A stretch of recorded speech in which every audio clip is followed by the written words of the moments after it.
I'm gonna choke it. I already know. You think you're gonna choke? No. No way.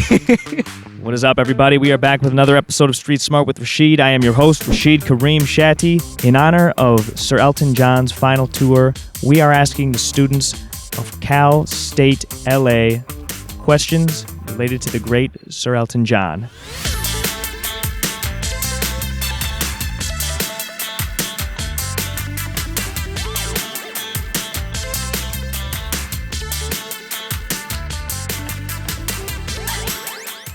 Okay, what are your guys' names and where are you from? I'm Alondra and I'm from Victorville. Jonathan Luna, I'm from LA. My name is Steven Gonzalez, and I'm from right here in LA. Diego Zia, here in LA.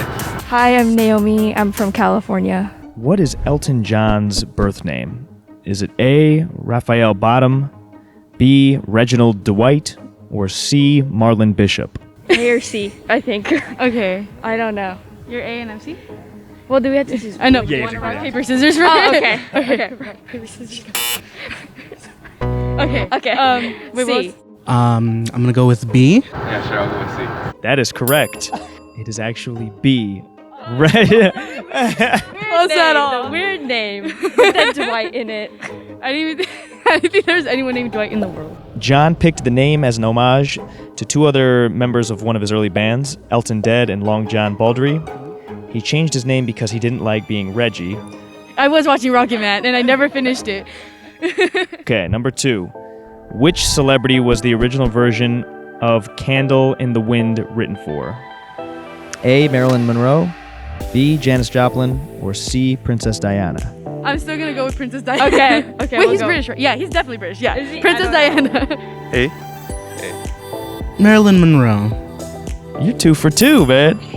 You're lying, bro. It's the truth. First version actually dropped in 1973. New recordings with different instrumentals and lyrics were released several times, including probably the most famous version, where the song was rewritten for the death of Princess Diana. Oh. Originally, it was Okay. That's a trick question. for all the marbles. How are you feeling? I'm gonna choke it. I already know. You think you're gonna choke? No, No way. I got faith in you, man. I'm telling you, the beginners, you're gonna luck into it. I feel like. Okay, I hope so.